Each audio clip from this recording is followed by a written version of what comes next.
Hey everybody, hope y'all are doing well today. In our series on family, I'm to focus on marriage and love and what love really looks like. So, while not every marriage or relationship is perfect by any means, there is a lot of scripture to help us navigate today's world and see what marriage is not only supposed to be, but what it's supposed to represent. In 1 Peter 3, I'm going to look at verses 8 through 12. And in those verses, we see the summation of Peter's exhortation of what matters and how to live peaceably in the midst of this fallen world. Now, full disclosure with my understanding of this passage, Peter's initial intent with this was that for it to be a witness.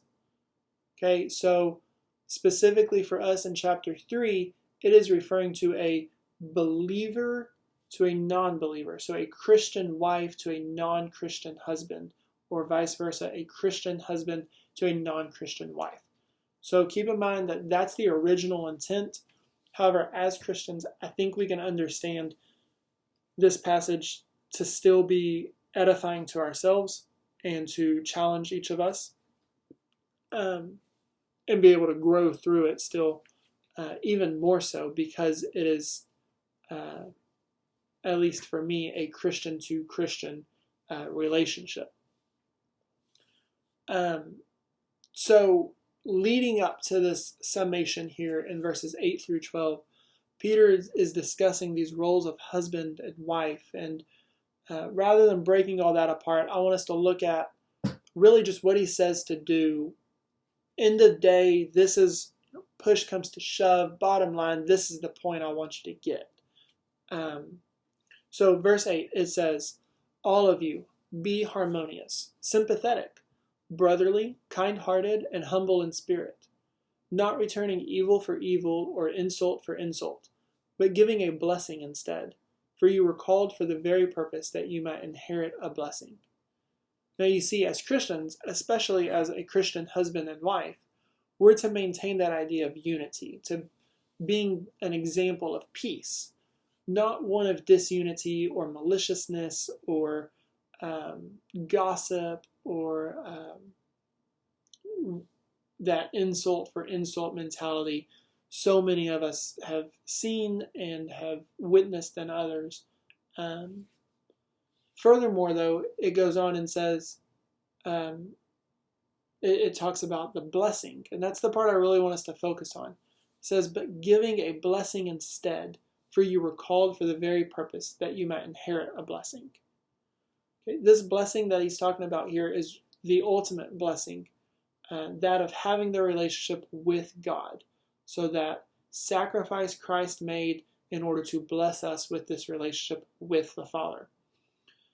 Now, in our marriage, we're to be a blessing to our spouse, specifically through these ways he's listed earlier in chapter 3, yes, but it's because our relationship to our spouse is to be a picture of this blessing that we've already received. So basically, because we've received this blessing, this vertical blessing, we're to be this horizontal blessing to our spouse.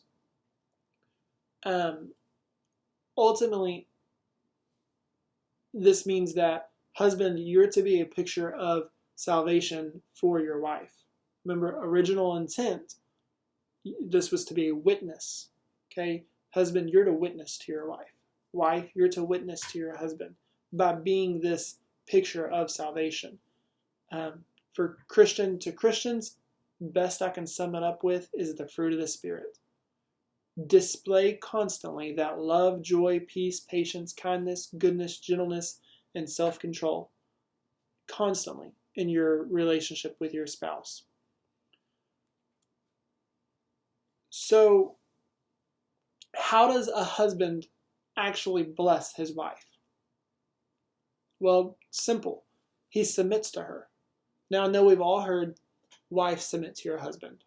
Yes, we'll get to that in a second. Husbands, you're also supposed to submit to your wife. Not as the leader of the household, but in being sensitive to her needs, her fears, her feelings, her aspirations, her goals. We're supposed to submit to that. In other words, husbands, you're to put your needs below that of your wife's. Plain and simple. Now, wives, how do you bless your husband? Well, equally, you submit to him, both as leader of your household, but also in your purity, in your speech, in your respect. Really, I think everything can be boiled down to just in your respect. Remember, ultimately, this is your husband. This is your own husband, meaning he is yours just as much as you are his. Now, in today's society, there's so much talk about roles of individuals and roles of genders, and that's great. However, I think Scripture teaches that while neither gender is inferior to the other, each does have their own strengths and weaknesses. Now, I'll be the first to admit I have my own set of weaknesses, and my wife would gladly testify for that, okay? But while my weaknesses start to come out, her strengths come in. And vice versa, when her weaknesses are coming out, my strengths come in. Okay, we each have our own role to play. And so while we're being a blessing to one another within our marriages, displaying that ultimate blessing to others, we also must remember that love for real is that sacrifice we make for our spouses.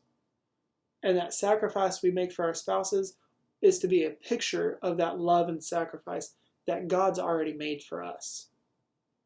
So ultimately, remember that we're to be in unity with our spouse, and we're to be a blessing to our spouse, and not just a mediocre blessing, if there is such a thing, but we're to be that picture of that ultimate blessing that God's already given us. It's a serious thing. Anyways, I'm out of time for this. I hope y'all are encouraged and are doing well for the rest of the day.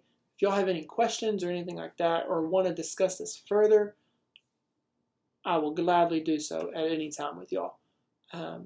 Thank you, and I hope you have a great rest of the day.